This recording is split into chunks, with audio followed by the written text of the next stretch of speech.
that's right. We're right here this afternoon with Representative John McCravy. We're going to be talking about personhood, human life protection, heartbeat. I think I'll just throw them all out there, John, and we'll just talk about it. I know that coming up on October 1st, that's next Wednesday, there is the Senate Bill 323. Now, that is a separate bill from what you've been talking about. Is that correct? That's right. The Human Life Protection Act has been passed twice in the House.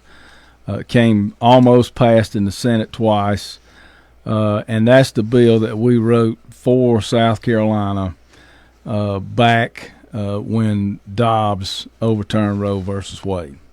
So I was on the committee. I was actually the chairman of the ad hoc committee that designed to write that bill. The Human Life Protection Act is not an extreme bill. Let me talk about it a minute, if you don't mind. Is that what you want me to do? Sure. Yeah, I want to. Yeah, because there's too many different portions, right. Too different many bills, I think. That's right. There's a lot of different bills on this, and some could be considered extreme, I guess you would say.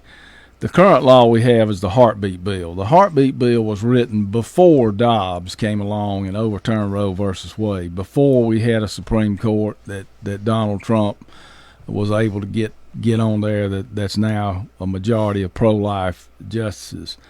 So the heartbeat bill was written back when we were trying to get the Supreme Court to constitutionally allow something less than the 20-week ban that we had in place back then. And the heartbeat bill took us back to 6 weeks approximately, as we've seen and with all the litigation that's ensued. But generally, the heartbeat bill has become the law of South Carolina. It's finally been approved by our Supreme Court, and it's now the law.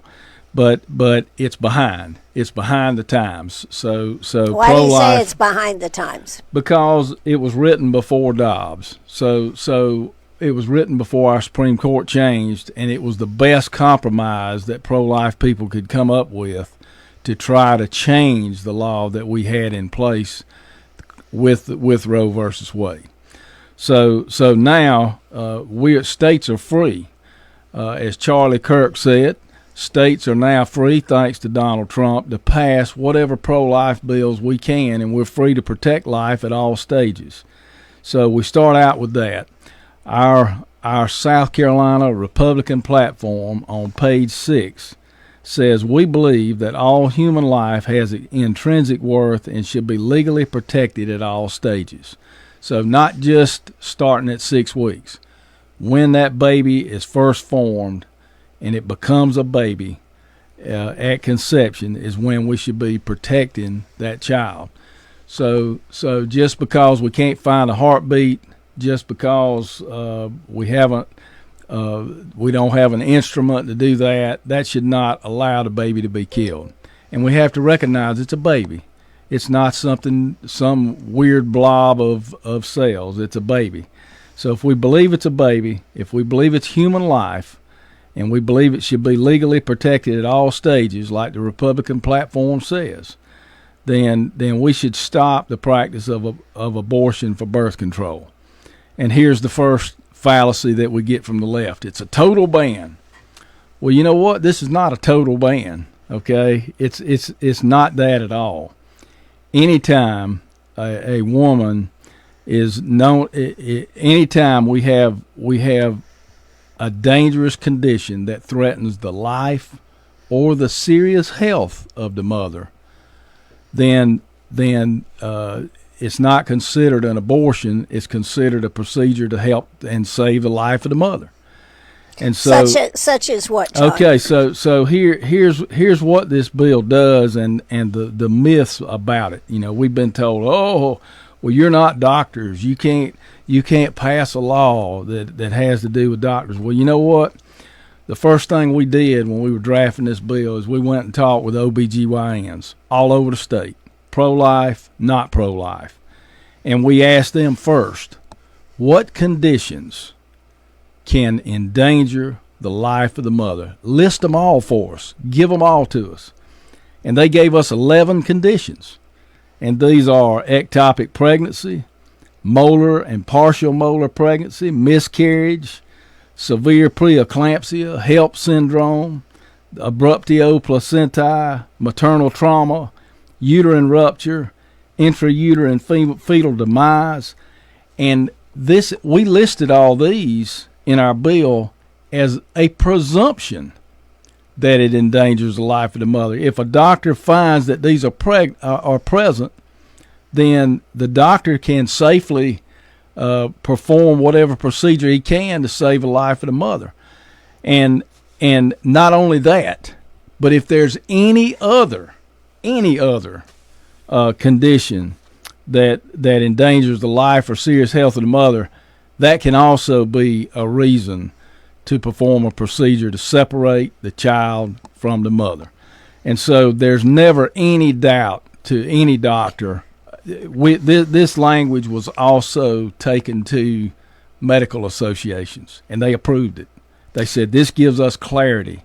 This gives us clarity in our state, and our state probably has the best medical clarity of any bill in any state in the United States.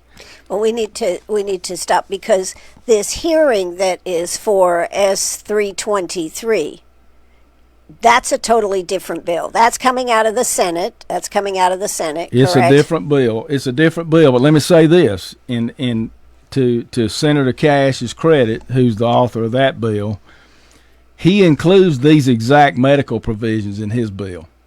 So he recognizes that the language of, and this exact language is also in the heartbeat bill.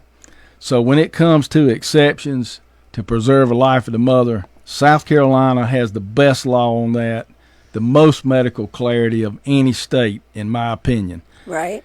He, to his credit, his bill called the Unborn Child Protection Act also does this with regard to protecting our medical and having medical clarity.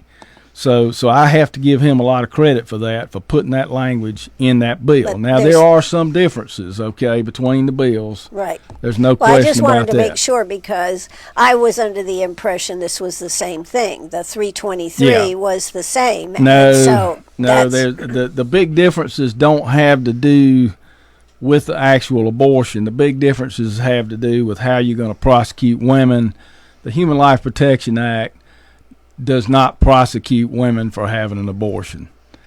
That's what the Human Life Protection Act does not do. And we passed that bill twice in the House. It's gone to the Senate twice. But it's never passed the Senate. It has not. Okay. But the Unborn Child Protection Act they're going to be hearing on October 1st does prosecute women up to 30 years. But the catch is, and the good catch is, if a woman testifies and cooperates with prosecutors about who provided the abortion services, then she can get immunity, and she's not prosecuted at all. So there is a catch on that, and I think it's it's at least goes that far. But there are a lot of groups, pro-life groups, that won't support the bill because of that. And the bill does not, in its current form, does not directly address IVF, whereas the Human Life Protection Act explicitly preserves IVF and contraception. Now, what about minors and rape and incest? Well, that's always a tough issue, and you know it is. And so that's why we're having this discussion. So let me tell you my personal beliefs first. Okay, that's great. I don't believe that a child should be punished for somebody else's sexual assault, for somebody else's sins, for somebody else's bad acts. To me, the child is innocent. The child has done nothing wrong. Punish the bad actor. Right, I agree. Put them in jail. Throw away the key. I'm okay with the death penalty for severe rape. So I think we got to look and see who's at fault and punish that person. Why would we want to punish an innocent child? And we have adoption, and many women who don't want to deal with that will give their child up for adoption. And Well, do you think a I child praise should them for have, that. should a minor, not a, what we'll call a minor have to deal with the mental anguish of that? Well, we've had a lot of those people testify. They are people. They're not just something in somebody's body, okay? They are people. And those people who are the product of rape have said over and over again, thank you for having me and Right. giving me I up know for they have. adoption. You know, and so we have these exceptions walking around, and they all say thank you for life. But what You know. about the child? What about the mother? The child, the minor? Well, it's tough. You know, it's a tough We don't situation. do enough. I don't think, John, we don't do enough for mental health in our state. I don't think the nation does I enough for agree with mental that. health. I'm not going to argue with that. We have a mental health epidemic that started with, it was already on the rise, but the COVID stuff made it much, much worse. Sure. And so we're dealing with an epidemic of and plus people are getting away from God. You know, the farther away we get from God in our society, the more mental health issues we have.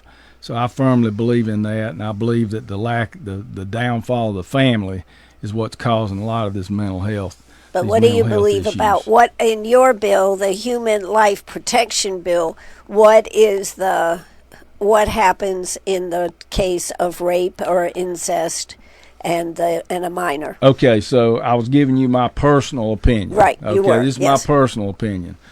What happened in the heartbeat bill was that amendments were added in the process to add exceptions for rape and incest, for sexual assault, and fatal fetal anomaly. And so those exceptions are the law currently.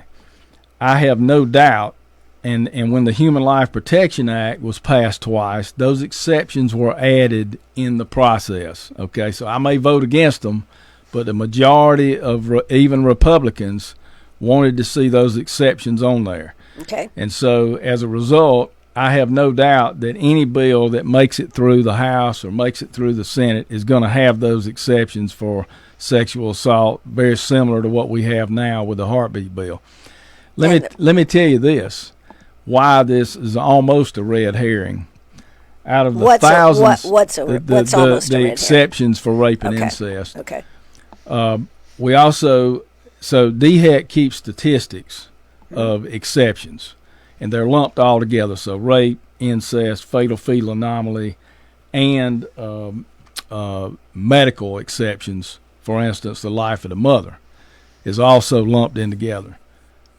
2 years ago, which was the last statistic I saw, out of all the abortions in South Carolina, the thousands of abortions, there were 13 exceptions.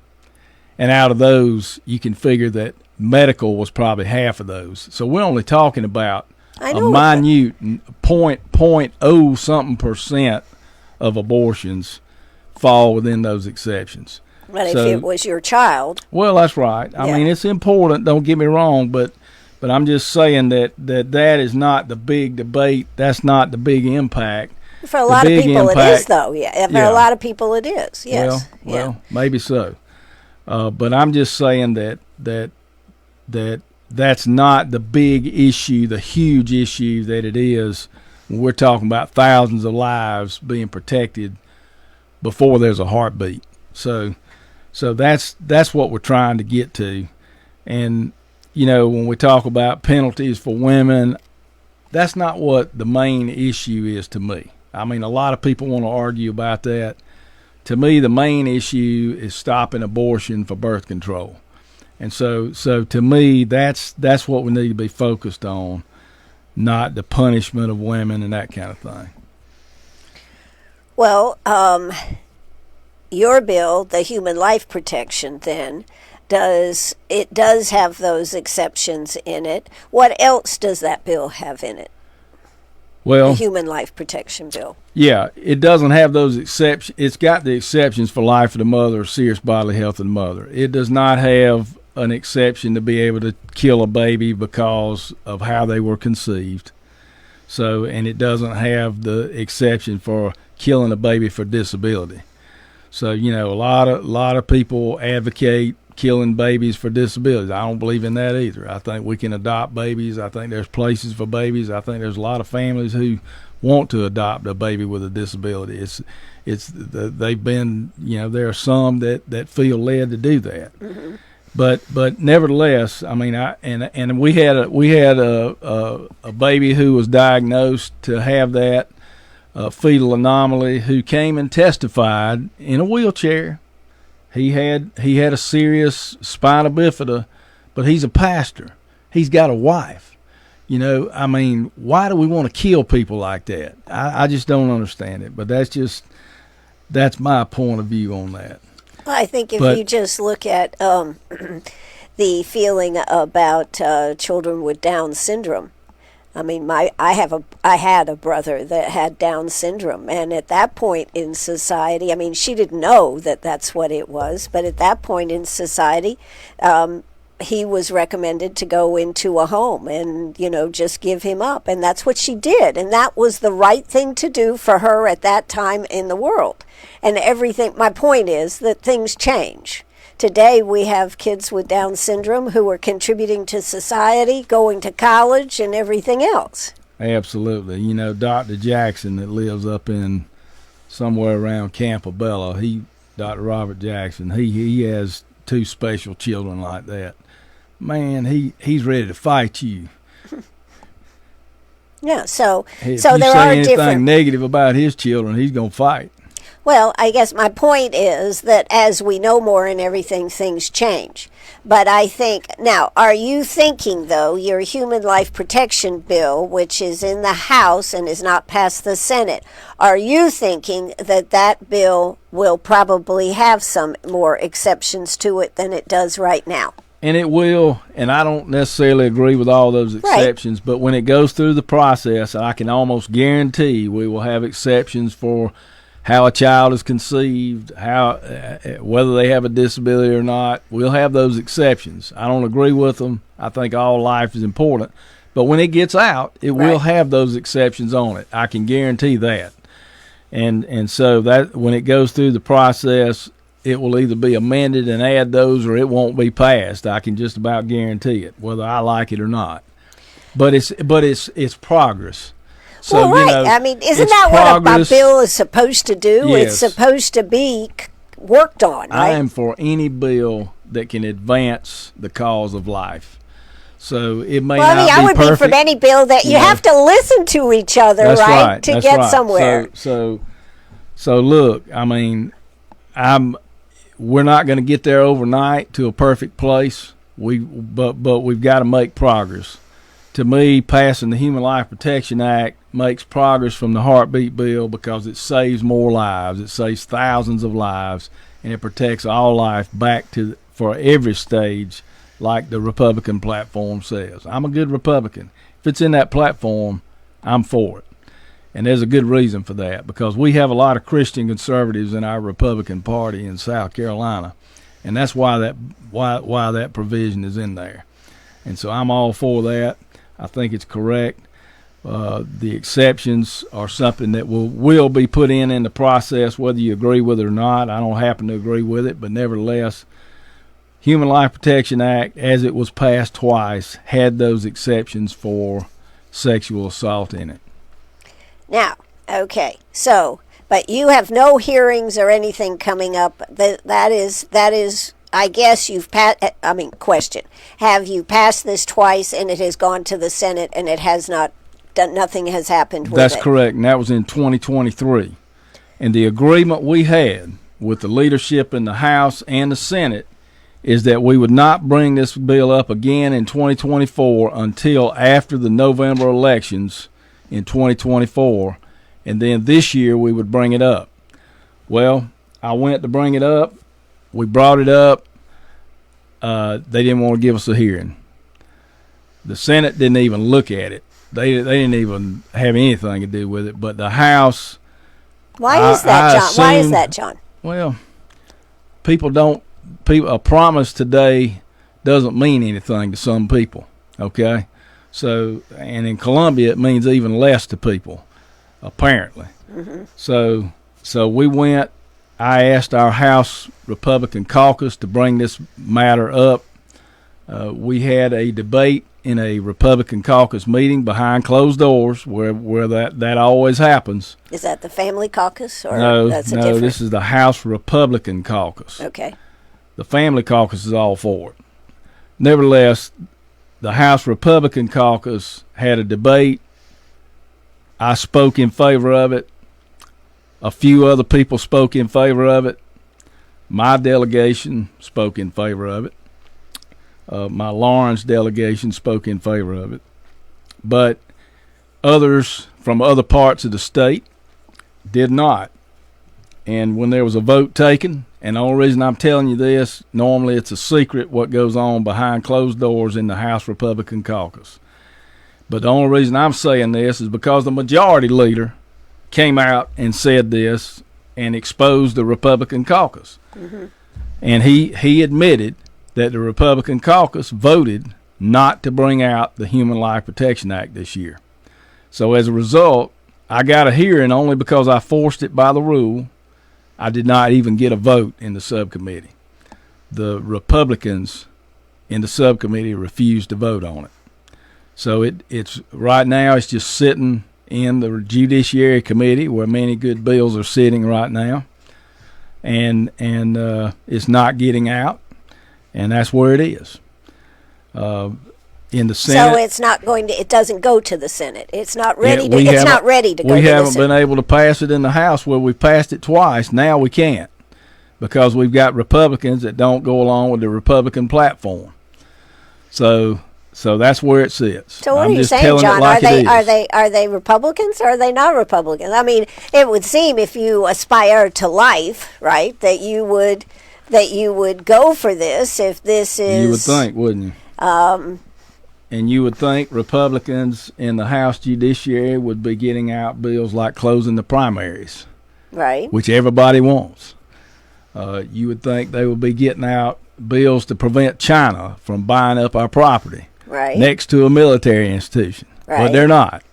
So there are a lot of bills like this that are not getting out. Well, there are the good question Republican bills that are not getting out of the House Judiciary except you have the majority. The Republicans We have have a the majority. supermajority. A supermajority. But you know what? Charlie Kirk spoke to the National Association of Christian Lawmakers last December. Right. And I was there. It was in Arizona. And he said, unfortunately, I know that some of you in red states have a more difficult time protecting life because you have people that go dress up like Republicans and run and get elected, and then they're not Republicans. Mm-hmm. So I think he was talking to South Carolina.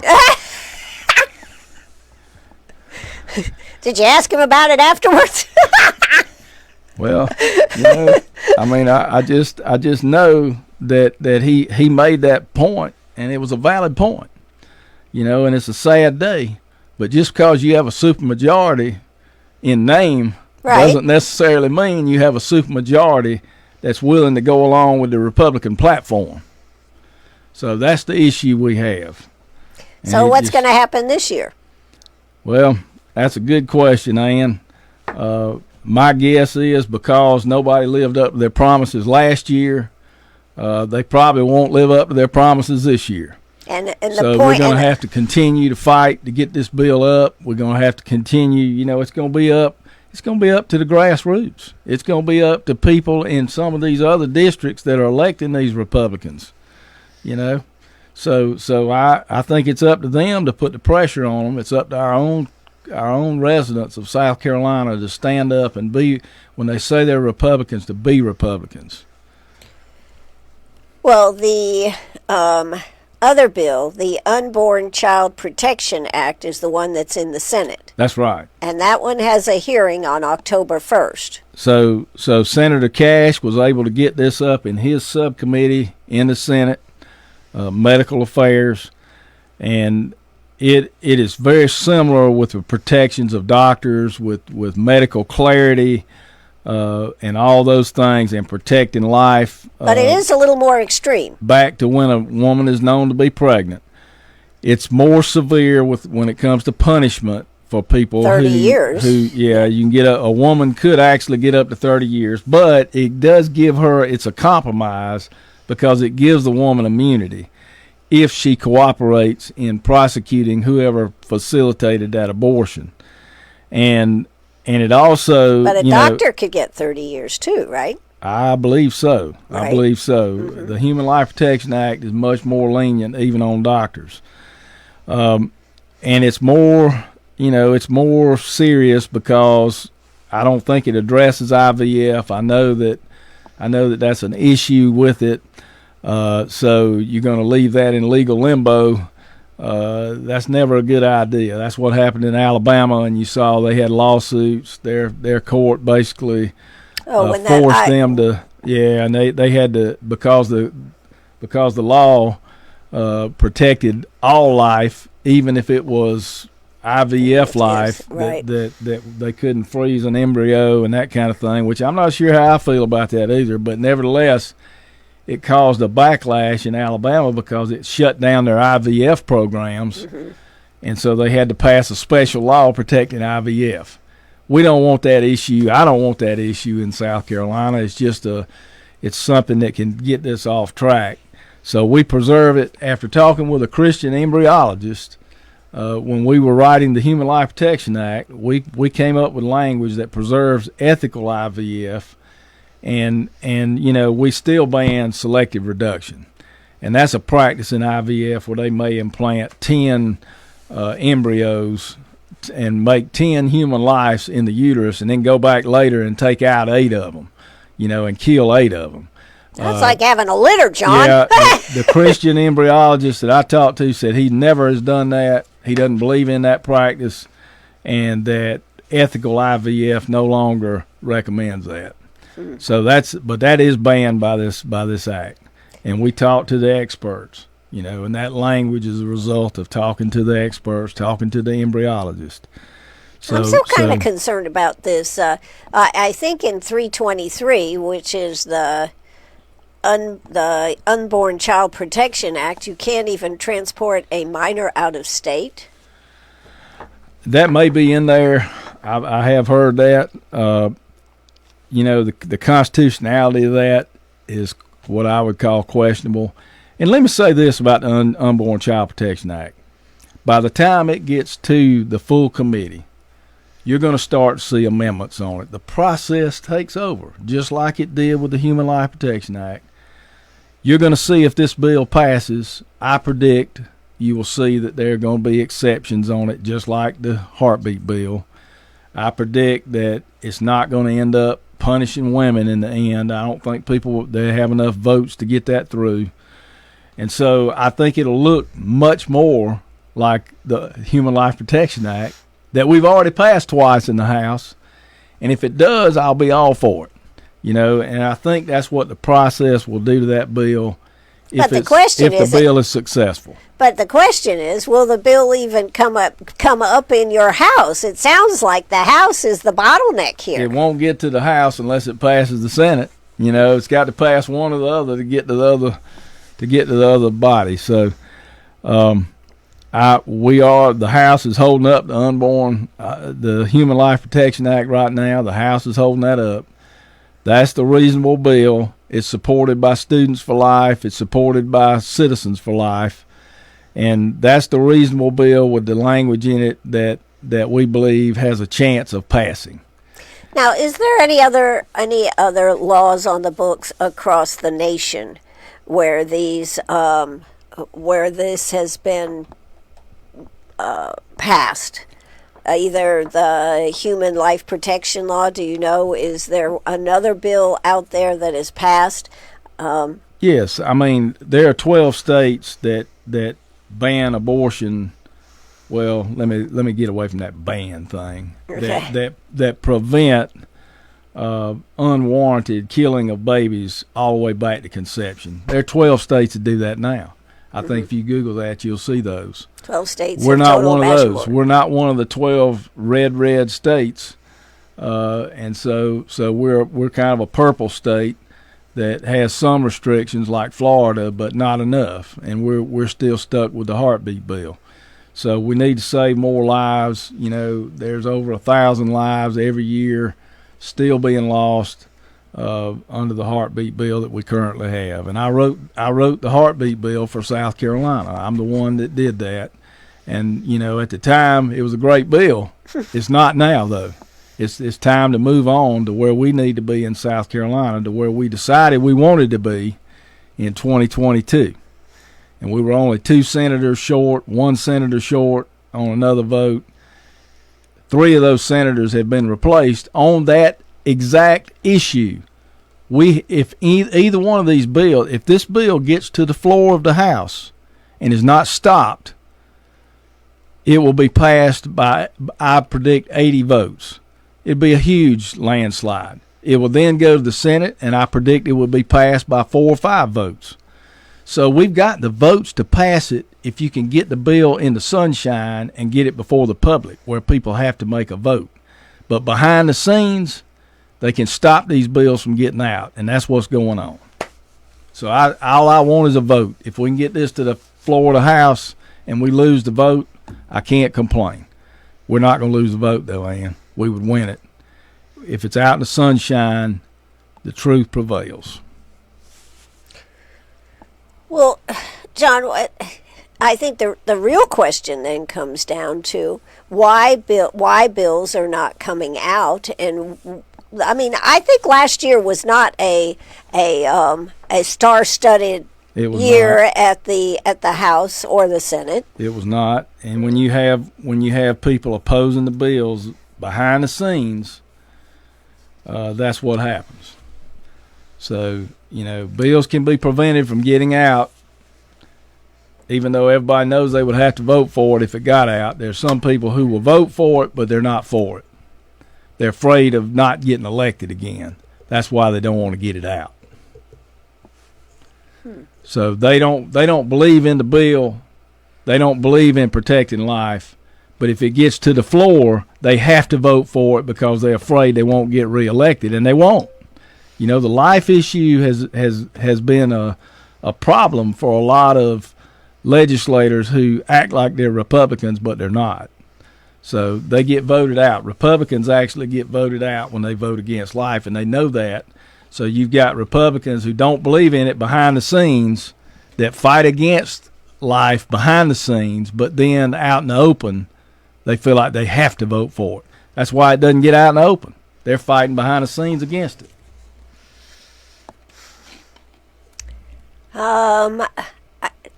You know, well, this is a little different discussion than I thought we were going to have. You obviously have.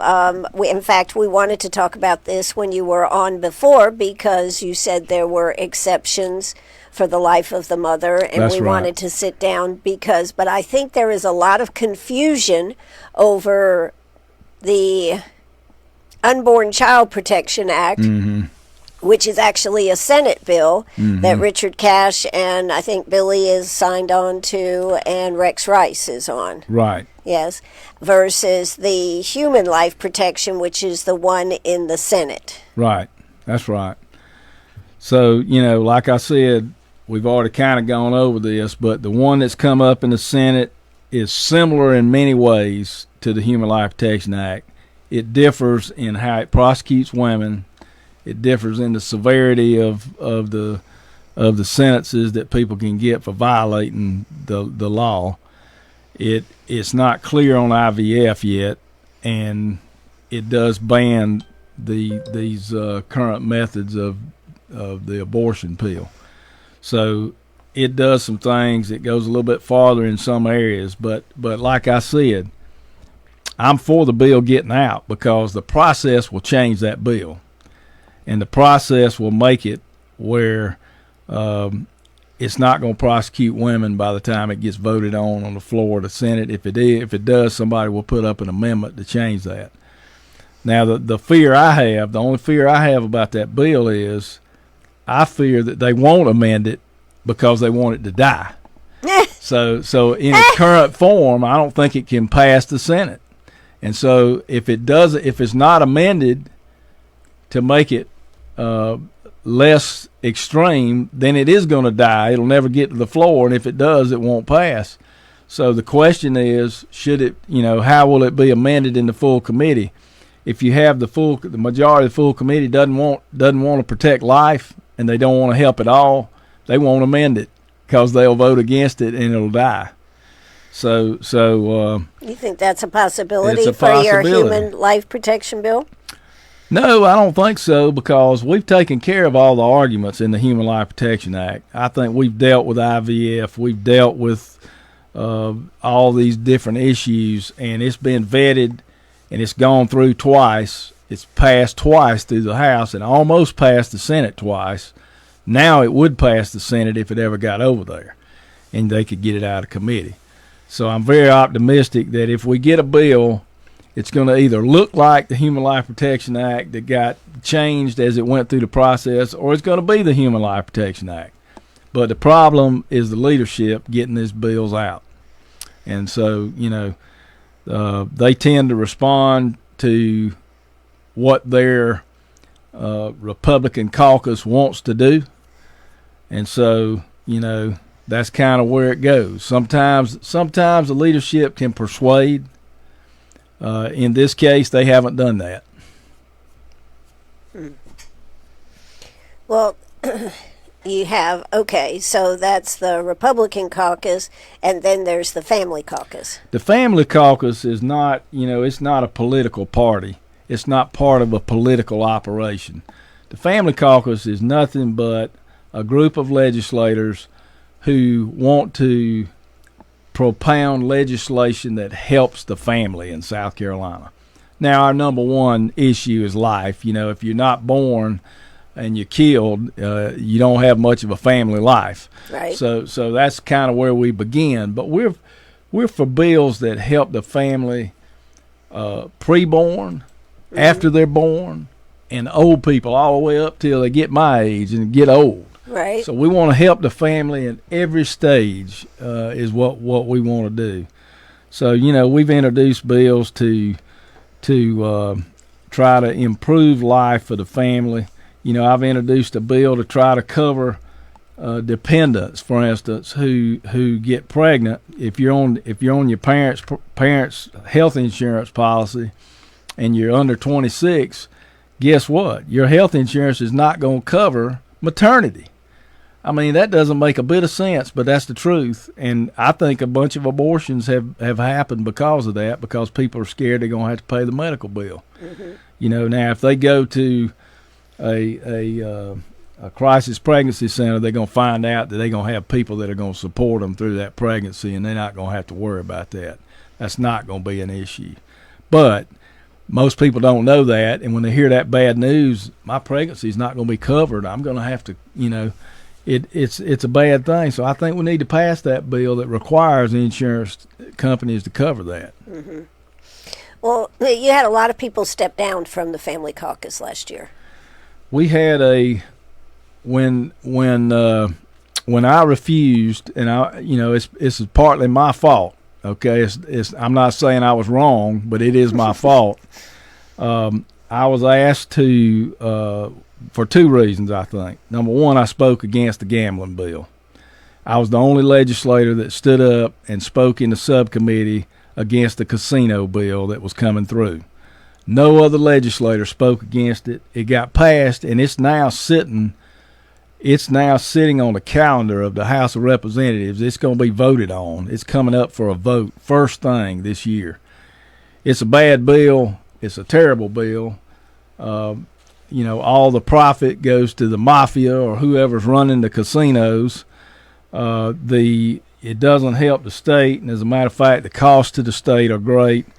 And it's kind of like I heard one man say, he supported this billionaire who's behind the Doge project for South Carolina, Ron Reddy.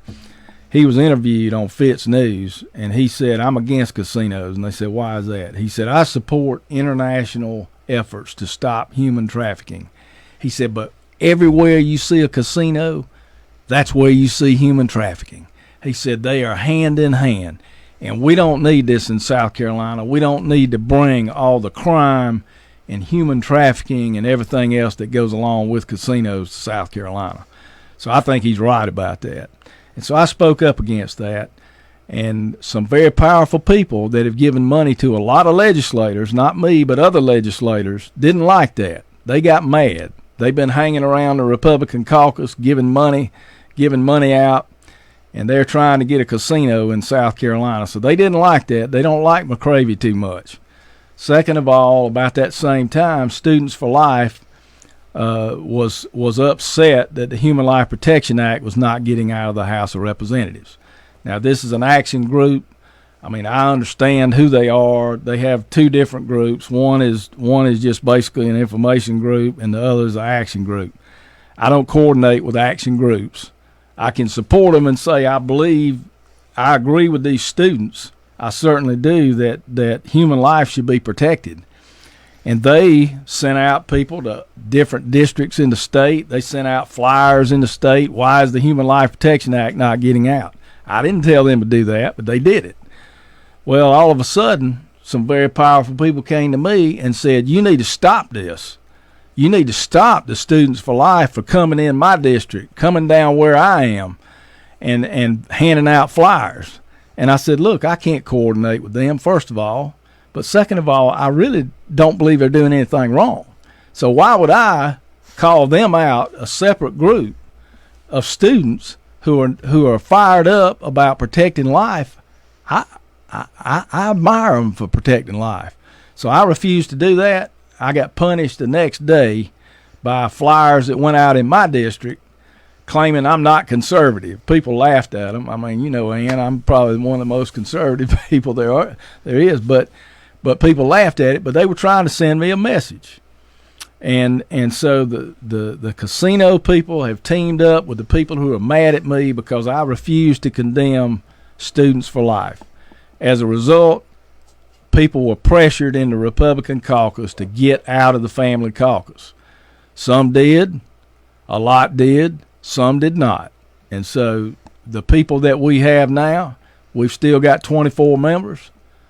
They're 100% pro-life. We don't have any issue with that anymore. So the people that stood up for what was right, they're still in the family caucus. And we still have a voice. So I'm proud of the people in the family caucus right now. Senator Cash is in the family caucus. Billy Garrett's in the family caucus. Daniel Gibson is in the family caucus. These are my colleagues. These are people I know. Luke Rankin is still in the family caucus. And those are people who are in the Republican caucus as well. So they didn't take the pressure. They said, you know, they stood up to it. Some came to me in private with tears in their eyes, and they said, I've been told by leadership to get out, and I don't want to, but I feel like if I don't, I won't ever get anything here again. So I said, look, you know, you do what your conscience says, man. I'm not gonna criticize you. Mm-hmm. So that's what happened, man. You know, every time you stand up for something that's right, what's gonna happen? Oh yeah, somebody's gonna. You're gonna be persecuted, right? So I don't care. Let them persecute. Let them bring it on. Bring it on. Well, it sounds like, what does it look like then? Since we've talked about the human life protection, you have explained to us the how many are there, 10 or 11 reasons that an abortion would be okay? There are 11 medical conditions plus any others the doctors say, and it's in the doctor's discretion. The treating doctor, if he says this or she says this threatens the life of my patient, they can do what they need to do. That's in there. That's in there. Absolutely. In addition to 11 conditions that OBGYNs gave us that can threaten the life of the mother, we've made them presumptions. So if it's one of those conditions, they don't even have to look at the law anymore. They can just say, oh, yeah. You know, they don't have to certify it threatens the life of the mother because it automatically does in the law. So they can do what they need to do to save the life of the mother. The mother's life is just as important as the child's life. And that's a tough decision. Absolutely. That's a decision that the mother has to make. Yes. You know, and nobody wants to horn in on that decision. But, you know, when it comes to life, I mean, you know, that's one of the hardest decisions anybody has to make. But so there's medical clarity. The doctors can do whatever they need to do.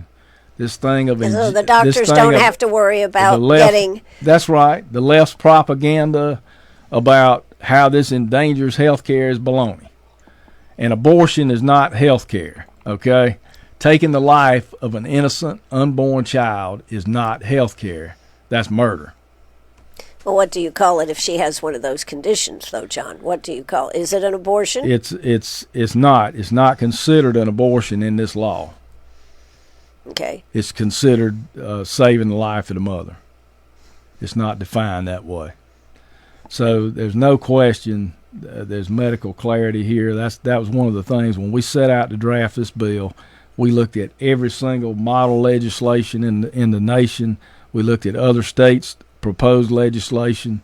We had books of what that we studied on this, and we wanted the one thing to me that was the most important for a bill like this to survive is medical clarity, and so that's what we made sure that we got in this bill, and it's really a model for all other states. If they would pass this, they would not have issues with medical clarity ever again. Well, I think that's very important because do we really think that government should be involved in the relationship with your doctor, right? Well, that's correct. I mean, when it comes to a difficult decision about who lives and who doesn't, I mean, that's something the mother's got to make.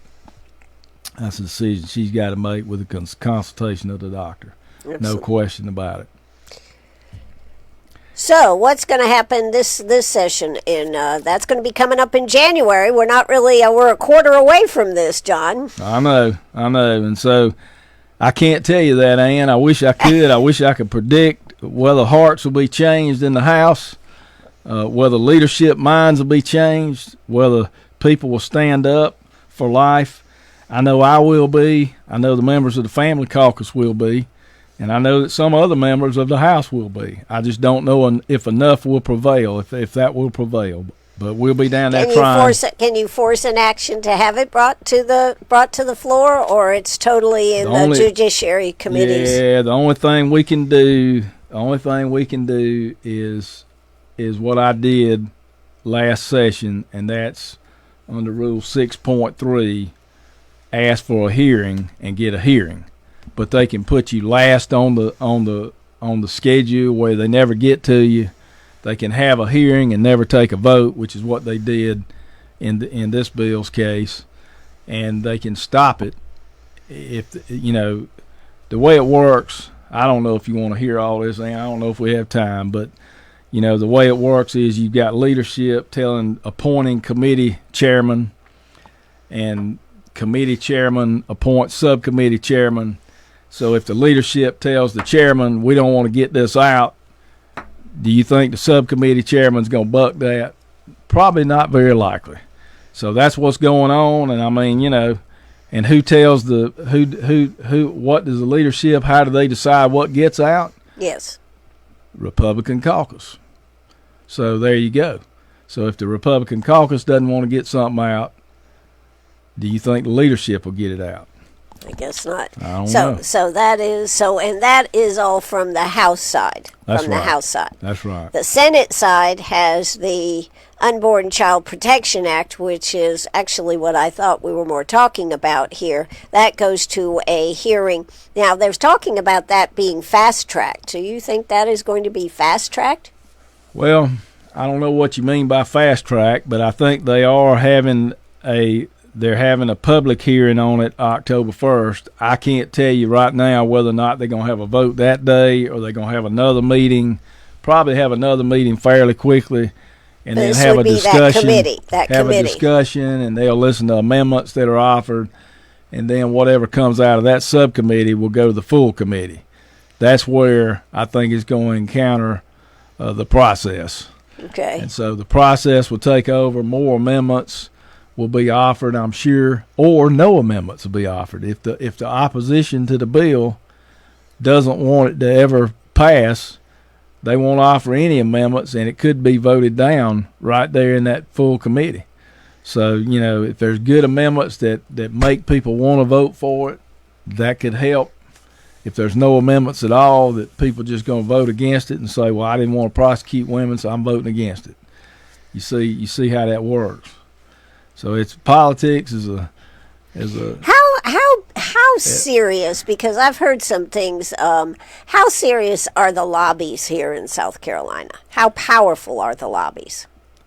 I would say they're very powerful. It depends on what lobby it is, but let me talk about just one example, and that's gambling. Right now, there are 43 paid lobbyists in favor of casinos and gambling that are registered in South Carolina, being paid by the gambling establishment. So you got 43 people coming in and out of that state house trying to get legislators to vote for the casino. Daniel Gibson, he's not shy. They pulled him out, and some nice-looking person talked to him. Nice-looking woman. Okay, I'll say it. I didn't say that. You can say it. I'm not going to say it. But a very nice-looking person talked to him and tried to convince him to vote for casinos, and he told me, he just smiled and said, I'm not ever voting for that, and don't even bother to ask Representative McCravy, who I sit with. He's not going to vote for that either. So they're lobbyists, though. They don't bother me because they know what I'm going to do, but they bother people who are on the fence, and they're after you all the time. They'll give you money for your campaign. I don't take any of that. They've given out hundreds of thousands of dollars in campaign donations to legislators. No telling what they've given out to caucuses, Republican caucuses, and they're away, and the PACs. That's the invisible part. So when they give to these PACs, nobody knows who the donors are. So they put together PACs that come against people like me, that will try to put out. They'll call them the Faith and Freedom PAC, but it's really run by casino money. Well, what do you think is going to happen with the casinos, John? How likely do you think it is that it could pass? I think it's a very close question. I've been speaking against it in different parts of the state over the summer. I think people are starting to see how bad it could be. They're starting to see the consequences of casinos. I hope that our people will be strongly against it in South Carolina. Governor McMaster says he doesn't believe we need gambling. To me, that's a sign he might veto it. So if it makes it through the House and makes it through the Senate, maybe we've got a stopgap, but he's not going to be governor much longer. That's true. So we can't count on that. So I'm just saying, I think it's a coming thing. When I first got down there, nobody would have even dared introduce a casino bill. We've fallen that far. And while we're getting a super majority, we've fallen that far. I think who introduced the casino bill? Republicans. Who introduced the marijuana bill every year? Republicans. Where are we at on the marijuana bill? Well, there's talk that's coming out of the Senate again too. So in Massachusetts, there's a group up there that are going against having legalized marijuana. They would still have it for the health aspect of it, but they only need, and I found this fascinating, as signatures for a petition, something like 12,000 signatures for that size state, I thought was really rather low. And then another 6,000 or 8,000, and then it could be on the ballot. Now that brings me to one question: is why do we not put some of these things on the ballot? Why don't we put gambling on the ballot? Why don't we put marijuana on the ballot? That's a good question, Ann, and the reason is because our Constitution doesn't allow it. So we have constitutional provisions that give our legislature the power, our elected officials the power to make laws.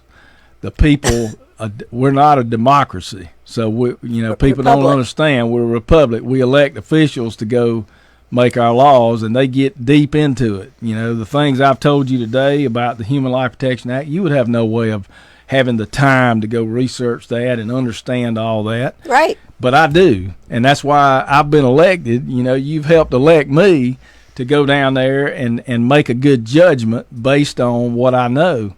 And so our Supreme Court said that based on our Constitution, we do not have purely democratic things put on the ballot like that.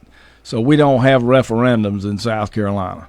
Now, the only exception to that is we can amend the Constitution in South Carolina if 2/3 of the legislature votes to put it on the ballot. So there have been times that there have been constitutional changes on the ballot, and that's been done. But you're not going to get 2/3 of the legislature to vote for marijuana right now. You're not going to get 2/3 of the legislature to vote for gambling and put that on the ballot to change our Constitution. You're not going to do that. That's interesting.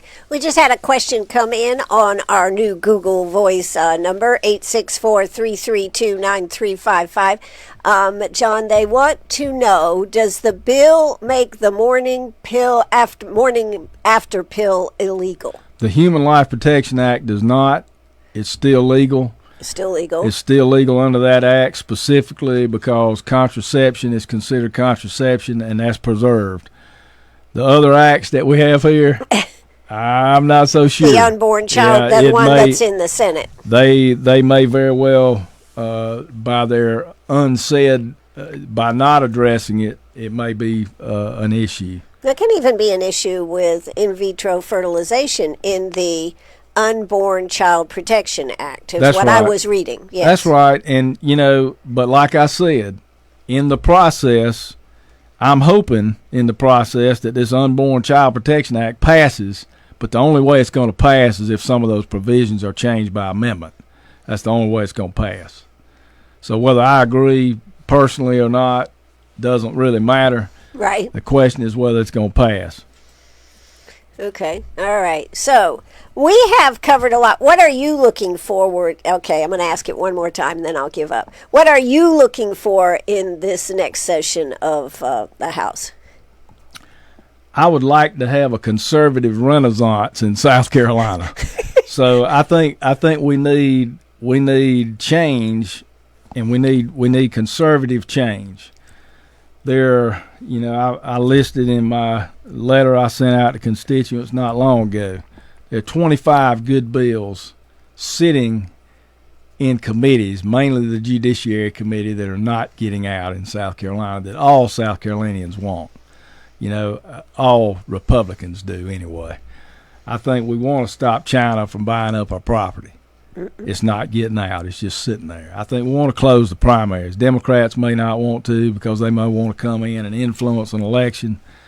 A conservative Republican primary that's supposed to be a primary, but Republicans, by a large majority, have already spoken and said, we want that Then passed. how come? Let me ask you this. Okay, if Republicans have spoken, then aren't you kind of supposed to be bound by doing what your constituents want? Or can you stand in the doorway and say, I don't care that you do want it, we're not going to do it? Well, Ann, the way it works is, yeah, you might get up and say that even if you're opposed to the primaries being closed. Right. But you're not going to tell anybody that out in the open because you won't get elected as a Republican next time. So you hide that fact, and you work against it behind the scenes. That's what goes on. Well, that's depressing. Well, it's politics. It's politics. So we. Well, that's why a lot of people just disengage, don't they? Because of this. And that's the wrong thing to do. Exactly. You need to engage even more. Let's make sure that Republicans that get elected are really going according to the Republican platform, that they believe in our Republican platform and they want to pass bills that are consistent with that. Our Republican platform says we oppose gambling, casinos. It specifically mentions casinos because of all the harm it does. Our Republican platform says we don't want to legalize illegal drugs. So we shouldn't be legalizing marijuana. It's a gateway drug in the first place. There's so many arguments I can give you about that. But if we went by our Republican platform, cut taxes, cut them in the right way. Less government, not more government. The South Carolina Doge man says 41,000 regulations need to be taken off the books. That's how many AI identified as contrary to law. So we've got all kind of problems in this state. We've got to become real conservatives in Columbia, and that's what we've got to get our citizens to send down there. We've got to either get them to send real Republicans or pressure the ones that aren't real Republicans to vote Republican. What should people do? What should people do? I mean, this is a good question. I mean, we're in Greenwood here, but this is on Facebook. This is going to be on my website. What should people do, John? Well, it's very simple, but it's not simple. The simple thing to say is you need to get involved. But, how do you do that? Most people don't have a clue. Right. People in Greenwood know how to get involved. They know they can call me anytime. They know they can call Dan Gibson, and they know they can call Billy Garrett. Conservatives are secure in Greenwood. They know that their people are working for them. But in other places where you've got some of these Republicans who are wiffle-waffling and not standing up for the platform, I mean, you've got to talk to them. So if Joe Smith is your legislator, develop a relationship. Reach out, and most legislators will be happy to talk to you. The ones I know, they'll be happy to. If they don't talk to you, you know what to do. But I'm just saying, if people get involved, if people reach out, if people call, don't just call the number at the State House. Call their cell phone. Find somebody that knows them. Get their cell phone. Give them a call. Text them. Say, this bill's important to me, and this is why. That's how things get done. And I can tell you, Ann, I'm not, I don't always have all the answers, but some of my constituents do from time to time. And I've heard from them, just like the bill to tax-exempt veteran retirement. I mean, I can think of that example keeps coming up in my mind, and I've said it before, but a lady came up to me in the Veterans Center and said, don't forget dependents of veterans. Their benefits are important, too. Right. So we made sure that got in the bill because of what that lady said. I stood up in the Republican office. I said, don't forget about this. And they said, yeah, you're right. Don't forget about it. We won't forget about that. And it got in the bill. So that's how things happen. And I welcome constituent input, but that's what makes it happen. So far few people get out and vote. Far few people, if 50% of Christians would get out and vote, we'd have a different country. So that's just a fact. Well, as we get ready to close this out, John, I really appreciate you coming out, and I appreciate your willingness to discuss some of the, what shall we say, the tough issues that people quite often don't talk about. I think it's important to talk about them. Well, it's a perspective people need to understand, and I know it's hard if you're not down there. It's hard to understand some of the way things happen, but the soap opera continues, and anytime you have people involved, you're not going to have perfection. So we're dealing with people, right? And we're dealing with people with different opinions, and so that's how it works. You've just got to do your best. So we're trying to stand up for what's right down there, and my delegation, I love them to death. I'm just happy to be here with Billy Garrett and Daniel Gibson and Luke Rankin over there in Lawrence. So we're really blessed in this area. Well, I appreciate you coming on the radio and being willing to talk about these issues. Well, I'm always willing to do it. Well, thank you very Ann. much. Thank you. You have been listening to WCRS here with Representative John McCravy. I am Ann Eller, and this will be posted on our website. It's also on Facebook, be on our Facebook site. So I hope if you will share it and get other people to listen to it if they weren't able to listen to it today. It was a good conversation. Thank you so very much, John, for coming on today. Well, thank you, and I'm always ready to clarify what the left says and make it and tell the truth about it. So maybe we should say, let's get ready to rumble. Let's go. Let's get ready to rumble. Thank you so much, Representative John McCravy. That's going to do it for us. This is WCRS Radio. Take it away. Cue the music. And we are done here.